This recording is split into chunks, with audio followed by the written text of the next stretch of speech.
I want to talk in our 10 minutes together about the CFPB, but not narrowly in the way that you're lobbying against it. You should, and Joe Donnelly, a Democrat from Indiana who joined with me in the letter that Kerry mentioned at the beginning, it's a big deal to have gotten 54 Republicans on a letter and 16 Democratic senators to join, 2/3 of the body saying that CFPB is overstepping its jurisdiction.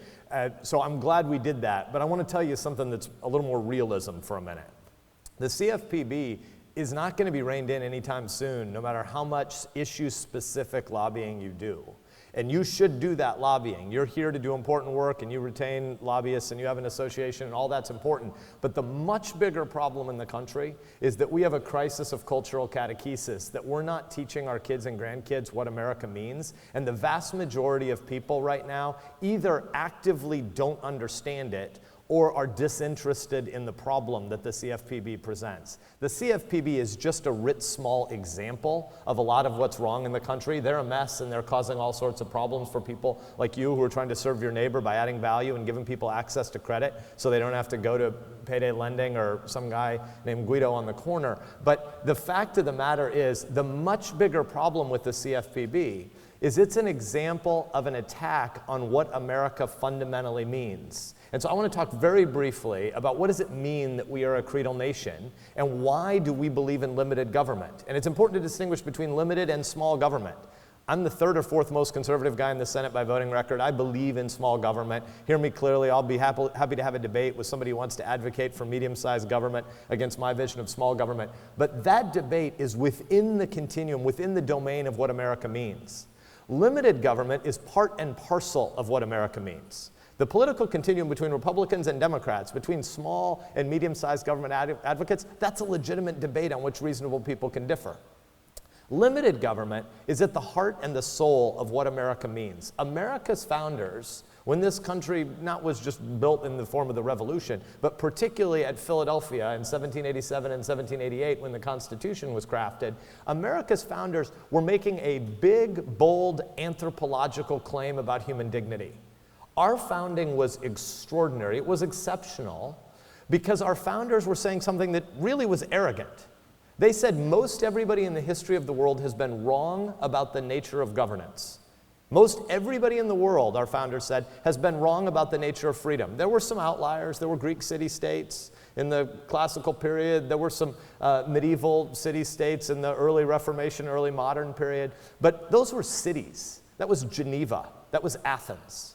America is a continental nation of 320 million people today. Even at Philadelphia, there were 4 million people on this nation that had continental aspirations.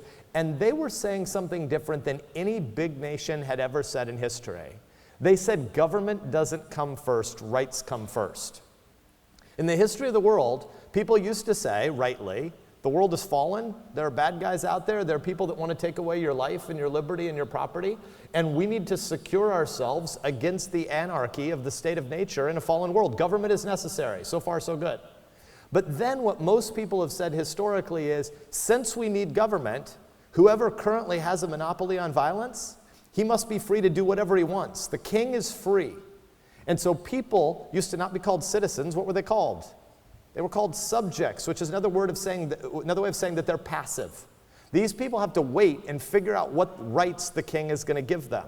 And so there's kind of a picture you could draw if you're teaching it to your kids or grandkids. Have an island and have it surrounded by an ocean.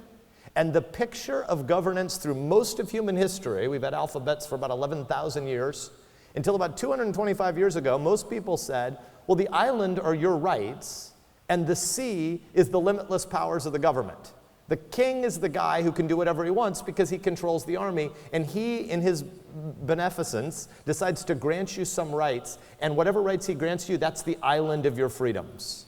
And our founders said that picture's exactly backwards. You should have a picture of an island surrounded by an ocean, but the island is the limited enumerated powers of the government, and the ocean is the limitless rights of the people who've been created with dignity and granted rights by God that they get via nature, and the people build the government to secure those rights, and we tell the government what powers it has. And when the list ends, you got to the shoreline of that island, and that's the end of the government, and anything that's not been spoken about, that's the rights of the people.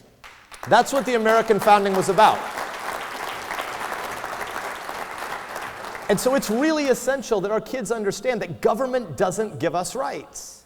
The Constitution is the most extraordinary political document in history because it's a negative document. The Constitution isn't telling you what rights you have. The Constitution is us telling the government what limited powers it has. So the Constitution isn't the source of rights. And you say, well, wait a minute, what about the Bill of Rights? That's constitutional. Really significant as a catechetical matter for our kids to understand, the Bill of Rights is not in the Constitution. It is outside the Constitution on purpose. They said, since the document that we're building is explaining what powers the government has, and when the document ends, the powers of the government end, you got to the shores of the islands, and yet, to teach the people, let's make sure we list the most important rights, but we'll just do it as sort of an educational document outside the Constitution. That's what the Bill of Rights really is. And so they decide they're going to have a Bill of Rights that's going to list 10 things, and they say, well, we'll list the most important thing first. So what's the First Amendment? What's the one most important thing? It's a trick question. The First Amendment is a laundry list. It's a dog's breakfast. It's freedom of speech, freedom of religion, freedom of press, freedom of assembly, the right of redress of grievances, which is a way of saying that even lobbyists have a legitimate calling in the world, right? You can't distinguish press from assembly or assembly from religion or religion from speech. These things are all a cluster of freedoms. And the Second Amendment is to secure those First Amendment rights. And you run through that list and you get to the 9th and 10th Amendment. And where do the 9th and 10th Amendment end?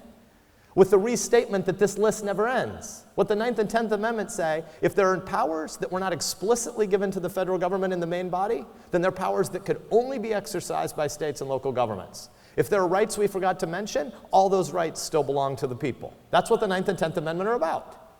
And so it is a catechetical document. The CFPB is the best current illustration of the fact that we as a people haven't taught any of this to our kids. Because explain to me how the CFPB works. Our founders said, let's have a limited federal government, then let's separate its powers, then let's have it check and balance one another. We'll have Article 1, Article 2, Article 3, legislature, executive, judiciary. Legislature will pass the laws, the executive will administer them. Remember, the term president was supposed to be a kind of neutered eunuch term. The word president doesn't mean king. The word president is a noun they kind of made up. The word existed, but it was basically never used. It means the person who presides over the administrative functions. It means the guy who runs the meeting. It means secretary. That's what president means. The president is the presiding officer of the executive branch who's not supposed to be making any policy. He's supposed to be administering the policies that the legislature passes. Why? Because the people can fire the legislature. 435 of the 535 people I work with, we're supposed to be able to be fired every 24 months so that people can exercise a veto on the new policies. The president has a job, and it's important. It's administrative work that matters a lot. Sometimes he has emergency powers. In national security space, he's the commander-in-chief, and at a time when the government is moving quickly or we have a new challenge and you need to act quickly, then he makes powers in the foreign policy space that are quick and quasi-unilateral. But by next year, it's supposed to be back to the appropriations process. And the judiciary is supposed to adjudicate whether or not the Constitution is being adhered to, whether or not the facts apply to the law and vice versa. So how does CFPB work? Well, they make up their own rules. They don't need appropriations from the Congress as they see it because they can fine you in secret. And then they take their money and they go administer the building of new rules. It is government on autopilot that just makes it up as it goes along. It is a fourth branch of government that our founders couldn't in any way make sense of. If you brought back our founders today, from the Federalists to the Anti-Federalists, lots of the continua debate they had about economics in the North and in the South, lots of really important issues they were fighting over, none of our founders would be able to make sense of the CFPB. And so I'm going to close by just urging you this one thing. Do what you're doing to be here today and in Washington on your call trips. I don't know if you all come twice a year or how often most of you come. But when you come here, advocate and teach members of Congress the specific examples of ways that CFPB regulation run amok causes problems for the neighbors you're trying to serve, for the people you're trying to get access to credit for.